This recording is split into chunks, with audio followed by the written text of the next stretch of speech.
Hello folks, it is time for some more hobby nightmares. Extremely busy end to the week this week, so we are doing the tale of Gingerbeard for our final hobby nightmare of the week. Currently, things are going well over here. I hope things are going well in your life too. If you like what I'm doing, please like the video. It does me wonders in the algorithm and make sure that more people can watch our hobby nightmares. And if you really like what I do, head over to the Patreon. And if you support me on there at any rate, then you can get access to these videos up to 48 hours early. So, let's get involved, shall we? Well, let's just go into it. Dear North, he says. This is John, by the way. John says, Dear North, thanks for reading out my last story. You titled it, Insane Role Player Chases Away Their Hobby Friend Group. Here's another one for you, although this one's not as intense or unhinged, but it does go to show how unhinged people can have a real effect on your gaming group. Regards again, John. Alright, no worries mate, let's jump in, shall we? The Saga of Gingerbeard. Social Justice Berserker. Okay, this is going to be interesting. Chapter 1, and this is a very nicely laid out email, by the way. Very nicely done. So the Saga of Gingerbeard, Social Justice Berserker. Chapter 1, Strength versus Technique. Gingerbeard was a man of contrasts, a creature of extremes.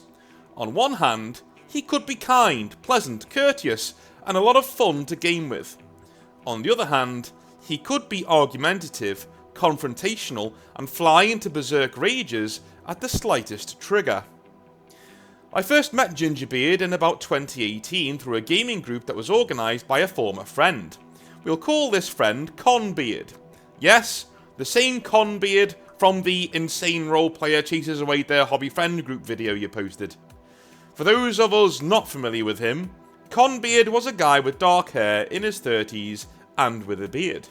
He was a die-hard conservative who was against progressivism in fandoms such as comics and gaming. Okay, mate, I'm gonna call this out a little bit. I hope you have other examples on why he's a die-hard conservative, quote-unquote, because not wanting rampant, progressivism in fandom such as comics and gaming doesn't define you as conservative. It defines you as somebody with a functioning brain who doesn't want to see your hobby, rinsed with modern political agendas, right? So if you've got any other, examples, then let us know. Conbeard had initially run Dungeons and Dragons games at a store we'll call the Games Rube. We'd been kicked out due to the store owners wanting more Magic the Gathering players at his store. And well, those players spent more money than us, so I can't really blame him. So we ended up gaming in the dining area of a nearby bar. Enter Gingerbeard. Picture this.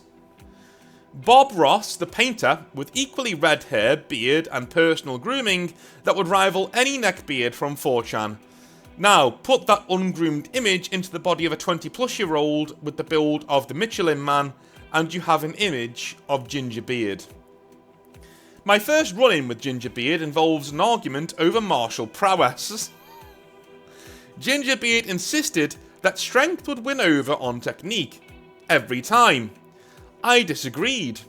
Gingerbeard cited his father as a source, as his father had been in the military. I cited my current girlfriend, who'd studied jiu-jitsu and ninjutsu and had been trained to use it against stronger opponents. She knew some nasty moves. I know because I'd seen a demonstration dummy I had been a demonstration dummy for them. So Gingerbeard argued strength would win out, I argued technique would. He argued strength over technique over and over and over, and I dropped the argument as it became more heated and Gingerbeard got more and more agitated. The thing was, you take one look at Gingerbeard's build and lifestyle and sadly, you knew he was somebody who had neither strength nor technique. Chapter number 2, the current Marvel lineup. Okay, alright. I really hope, John, that I'm not going to start agreeing with Gingerbeard, right? Because that first chapter there, you're right, and like, you know, technique, if you've got good technique, will win out over strength. But I think what you're not really sensing here is that strength combined with technique beats technique, right? So your girlfriend isn't the most, you know, she's not there doing power lifts. Do you know what I'm saying? She's not going to beat some guy. This is where these arguments tend to go. You'll get somebody saying, well, you know, why can't women fight in the male side of the UFC? Because they'd get absolutely pummeled. That's why. Alright? That's why. So hopefully you're not veering off into that kind of argument, because it's just not going to wash. But you are right, though. You know, if somebody's just strong and somebody just has technique, 9 times out of 10, I've seen it happen before, technique will win out, you know? Saying that, I've seen many an altercation in bars. I'm from Liverpool, of course I have. Where, you know, somebody who is a martial artist, if somebody who's very, very good, has taken a one punch from somebody and hit the deck like a sack of spuds. You know, because sometimes technique doesn't matter because the other person's bigger than you and just, you know, hits you with, gets that lucky hit in, sort of a thing. I don't know, man. I don't know. I think you're both kind of correct, and you just gone haywire on each other for some reason. But anyway. Chapter 2. The current Marvel lineup. Oh, God, here we go. The months went on, and Conbeard got back to me with pretty inflammatory statement, at least one anyway.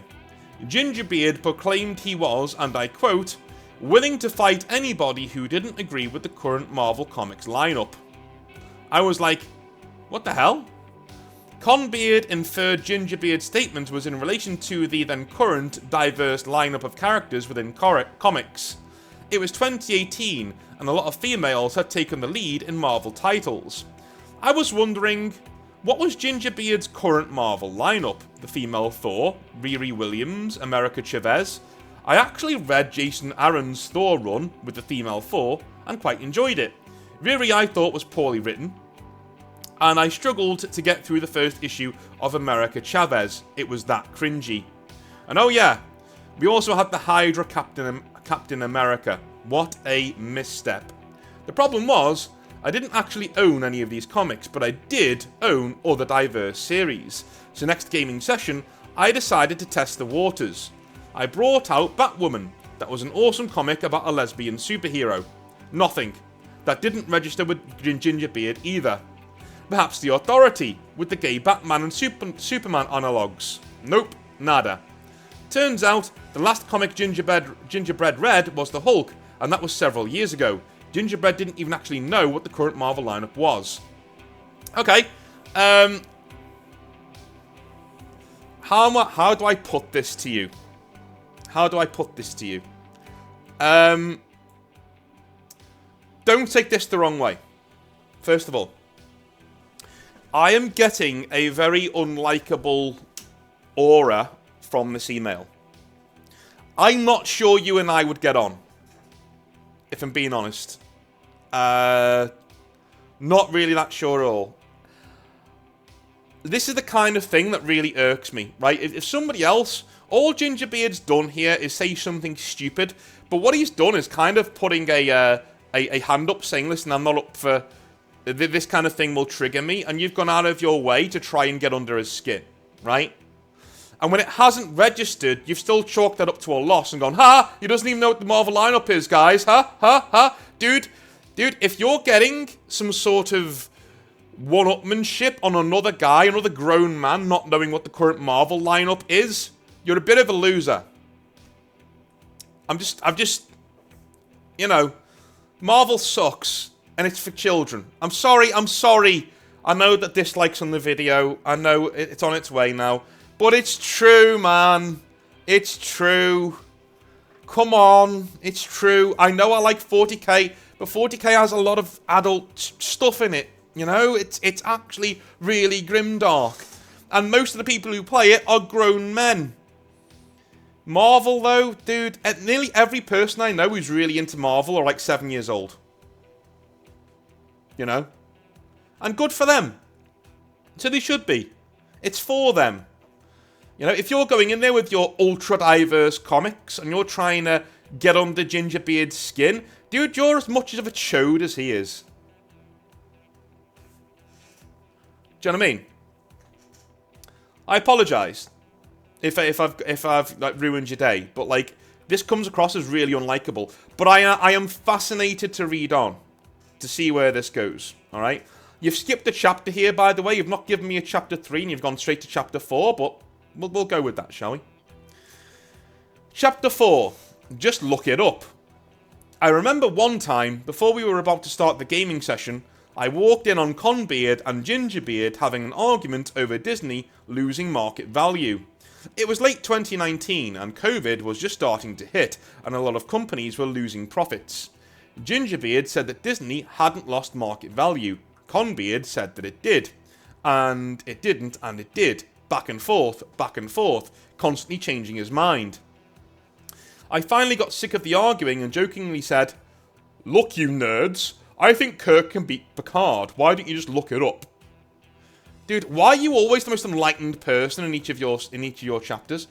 Both beards stared back at me. Neither actually had the idea to actually settle the argument by reading a source. This thankfully derailed the argument, and we moved on to other things. Now for another encounter. I did shift work. We were talking 4 blocks of 12-hour days or nights. You can imagine, it was pretty exhausting. Yeah, it does sound exhausting, yeah. But I managed to make it to one of the gaming sessions after a day shift. We were talking about our favourite musicals, and I remember sitting near Gingerbeard. He raised his fist in the air and proclaimed loudly, "I'll fight anybody who doesn't like Rocky Horror." Dude, if he's not being serious, like if he's like taking the piss, that's funny. That's, I don't know, I don't know what's wrong with that. I was too damn tired to respond to it. Dude, you sound like a riot at parties, man. You sound like you're a lot of fun. But the next day I thought, what if somebody took him up on his challenge? Then we'd see if strength won out over technique. Dude, you really don't like this guy. It's coming... Okay, I'm going to read the rest of this, folks, right? Because it's just getting so interesting to, like, see inside of John's head here. You know, to, like, peel back inside of his brain and have a look inside. This is reading to me as you really don't like Gingerbeard, and I reckon if we went to Gingerbeard, we'd get the complete opposite side of the story. Do you know what I'm saying? But anyway, let's go through it. Let's go through it. So, Gingerbeard clung on to our various groups. Conbeard, if this doesn't end in some sort of duel, I have, you know, what a waste of a hobby nightmare. Conbeard started running one of his various games at another gaming store. He'd been there with a guy called Alan and, of course, Gingerbeard before.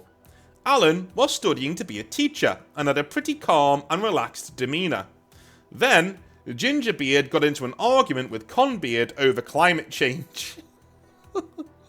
You're like picking all of the, like, ultra-right-leaning, you know, it's like bingo. Gingerbeard was, of course, pro the climate change argument.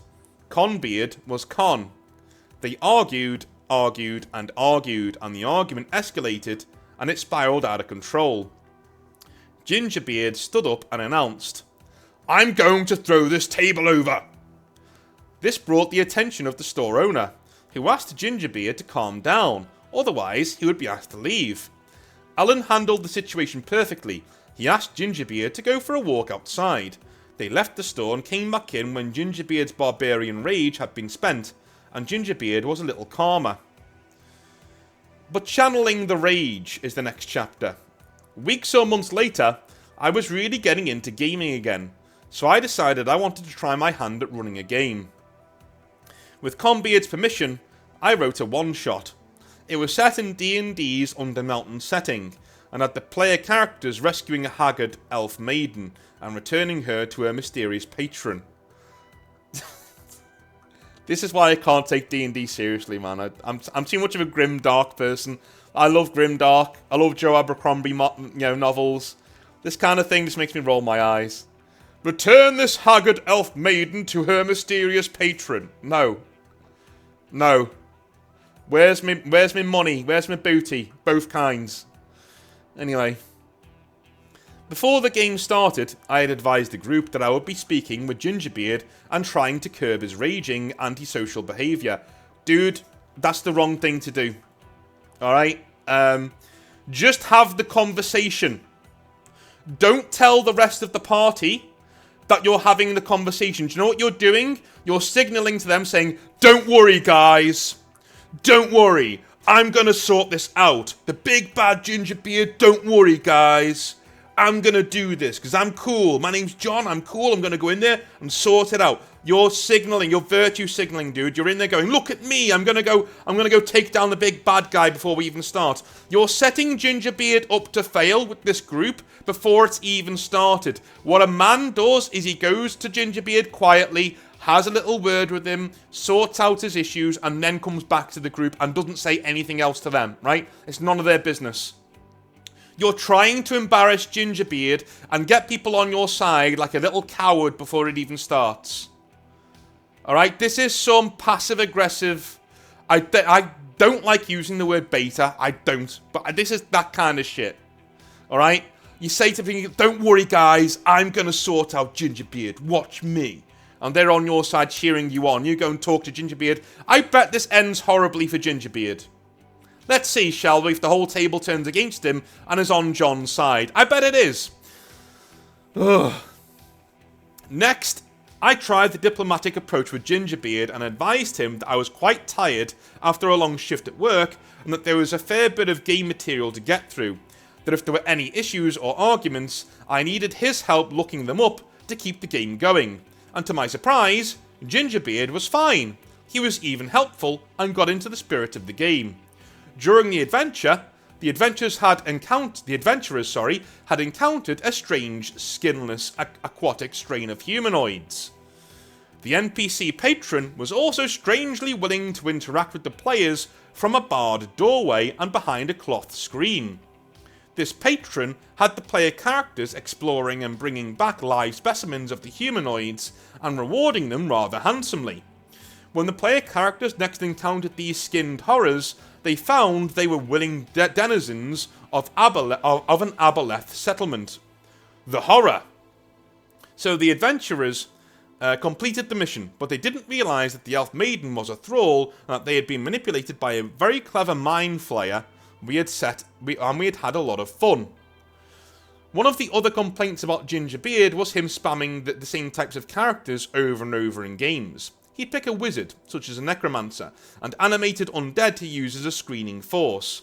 Perfectly valid strategy, of course. The problem was, he threatened to reanimate PCs, and do this. The other players were not happy. My solution was, get a boss monster with multiple actions, and use them to control his character, then have Gingerbeard's character and his minions attack the other players. Worked like a charm. The shoe was on the other foot. Again, fun times. Okay, I'm impressed by that. That's good. You found a way to work through people's differences there. That's fine. I don't mind that.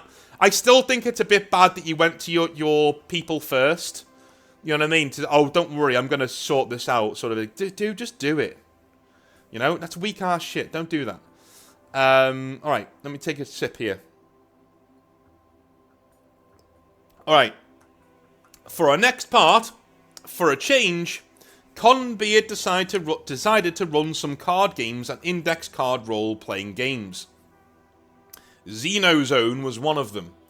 I was really looking forward to that, as it was a homage to the Aliens film. Anyhow, we started with Xenozone, and we soon found out that the game's rules needed tweaking, so it wasn't the best experience. You'd basically lose a marine to aliens every time you entered a room, so we moved on to other card games. Enter Van Cleef. Van Cleef was an old friend of mine. He was a veteran of RPG campaigns that I'd run, including Cyberpunk 2020, World of Darkness, and Dark Heresy. In fact, it was Van Cleef who introduced me to Conbeard and got me back into gaming after a long hiatus. So on this night, Van Cleef was sitting opposite Gingerbeard, and an argument broke out over the card rules. Van Cleef explained the rules as he saw them. Gingerbeard disagreed so intensely that he dug his fingers into his ginger scalp angrily at Van Cleef, bunching red tufts. He said through clenched teeth, No, it's not. Van Cleef explained his take on the rules again. It's not, Gingerbeard raged at Van Cleef in a furious tone. I sensed this outburst at Van Cleef, and I could see Gingerbeard was still tearing at his ginger afro in fury. Then I saw Van Cleef's response. He put his head down and acquiesced meekly, not wanting a confrontation. This ended the argument immediately before I or anybody else could intervene. I thought about the incident afterwards and was utterly furious. Van Cleef was one of my oldest friends. I'd known him for over a decade and a half. Years earlier, I'd been there for him when his mother was dying, and at the time, I was doing clinical practice for a nursing degree. I had just spent a shift caring for a man who was literally on his last day on Earth, and Van Cleef was there for me too. Now he was Gingerbeard, raging and intimidating one of my oldest friends. I was utterly furious. Okay. We've got a little bit to go before we end, but what I will say to you, man, is if you were that raging and furious, why didn't you say anything at the time?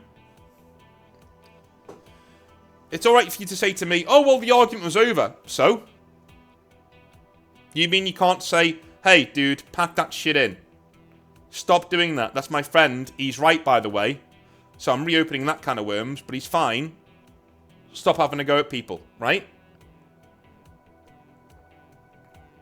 Could you not have done it there and then? Like why sit there and let your friend take that? This is what I mean. A lot of the things I'm getting from this email are you're presenting yourself in a very sympathetic light. But I've read enough of these hobby nightmares that I can kind of see when that's happening. And there's another side to this story. Do you know what I'm saying? Be very, like, I don't know anybody who would sit there and watch their friend get shouted at, especially if their friend is correct in an argument. Do you know what I mean? Anyway, let's move on. We're on chapter 8. I've just been missing out the chapters because it hasn't really mattered. It kind of flows together. But chapter 8. Don't race swap the Little Mermaid.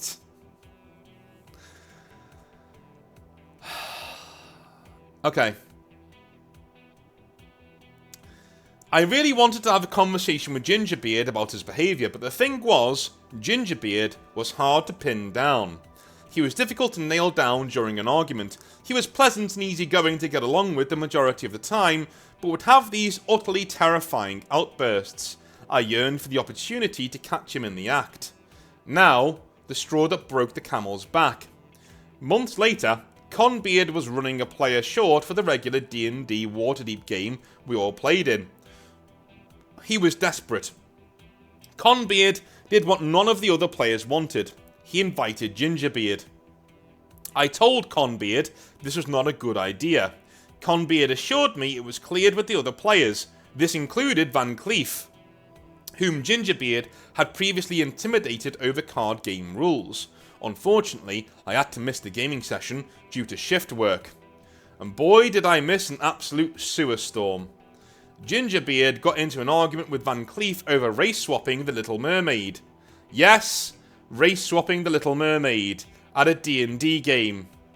Van Cleef outlined his argument about culturally appropriate casting of Disney characters. Okay. Van Cleef said it was culturally appropriate to cast Mulan as Asian, to cast Moana as Polynesian. Yeah, it is. Yeah, I don't see a problem with that. It was also culturally appropriate to cast the Little Mermaid as being white European. Yeah, I agree with that too. Van Cleef himself was of Dutch origin. Really? With a name like that, I never would have guessed. And The Little Mermaid was written by Hans Christian Andersen. And we know he's from Denmark, right near Holland. Gingerbeard exploded, yelling at Van Cleef. A mermaid can be any colour. She's a mermaid, you narrow-minded moron. This guy is tragic, right? Dude, okay. Alright, John, dude. If Gingerbeard is real, right? You have all of the credit, hobby credit you can spend, right? If Northern Exile is ever a store, do you know what I mean? This is amazing. Like this is like Van Cleef did not take kindly to this. Unfortunately, I was oblivious at work at the time. I found out later about the incident a few days later. Okay, sorry, I read that wrong. That's North being an idiot. I found out about the incident a few days later. It was through another friend of mine, a fellow player, Mike. Mike was a cool guy, and I ran into him at one of Concord's gaming groups, and we had gotten along really well. Mike has since joined my long-running D&D game, and we have become good friends. But yet again, I was utterly furious at Neckbeard. I spoke with Van Cleef regarding the incident, and Van Cleef didn't feel good about it. He was actually seriously considering leaving the game due to Gingerbeard. All it took was one session in this game, and Gingerbeard had already had a long-standing player wanting to quit. I contacted Conbeard and advised him of the situation. Conbeard was also furious. Dude, he was there! He was there! Do you know what I mean? Okay, I'll finish reading this, then I'll jump in. Furious at not being approached by the other players. I told Conbeard if I hadn't brought it to his attention, he'd be down a good player and up one antisocial player. Yet it was Conbeard's idea to bring Gingerbeard into the game in the first place. I hate to say I told you so, I guess. Nonetheless, Gingerbeard was turfed from the group, and to his credit, Gingerbeard apologised and left the group without incident.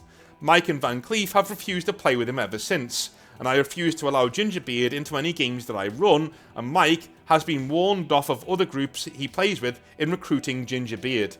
Every now and again, I ask about Gingerbeard, and strangely enough, my source has no problems with him, and they get along quite well. But if you ever meet a guy with a Rob Ross afro and matching facial hair, remember, Rocky Horror Musical Show is the best, climate change is a thing, and race-swapping Disney princesses is okay, so long as they're European, or you may find out whether strength beats technique in a fight. Despite all of Gingerbeard's behaviour, the years have been kind to him. His infamous rages have lessened to the point of being nearly non-existent. He works full-time, and you wouldn't believe it, but Mike has been gaming with him regularly. Even more astonishing is the fact that Van Cleef runs a D&D game with Gingerbeard as a player. The three have put their past aside and have been playing together without incident. This really is a genuinely happy ending for them. An example of gaming, socialising, and making somebody a genuinely better person. Cheers. Okay, right, okay. So most of the issues here, like, how do I put this? Have you noticed that whenever you confronted Gingerbeard, his behaviour got better? Right? A lot of you were talking behind his back and saying to other people, you know, don't worry guys, I'm going to sort this out, and things like that. And this Conbeard was then furious when people came to him after his behaviour, but he was sitting there when the behaviour was going on.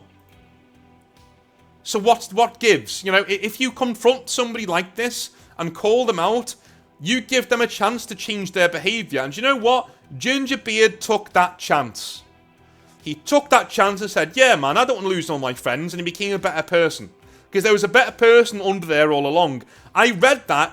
All of this was against Gingerbeard, right? All of it.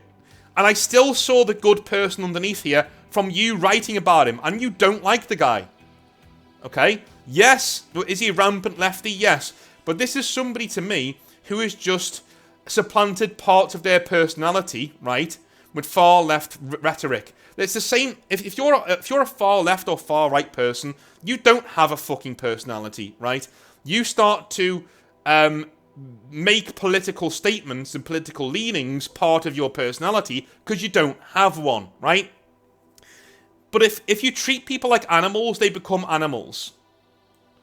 And it's a vicious cycle, because if you submit to these far right or left-leaning rhetorics, you become somebody who other people avoid and chastise all the time. And if people do that to you, that only entrenches you more in where you are. But if people start to say, hey man, I don't agree, but hey, welcome to the game anyway, let's have some fun, right? If you keep doing that to somebody, eventually you de-radicalize them. You bring them back from the brink. And that's exactly what's happened with Mike here, doing that to Gingerbeard. Eventually he's gotten through to him, saying, hey, mate, you've got friends who like you, because most of the time you're a chill guy. But if you keep talking about all of this nonsense and keep rubbing people up the wrong way, they're going to leave. And that's a shame, because we actually do like you, right?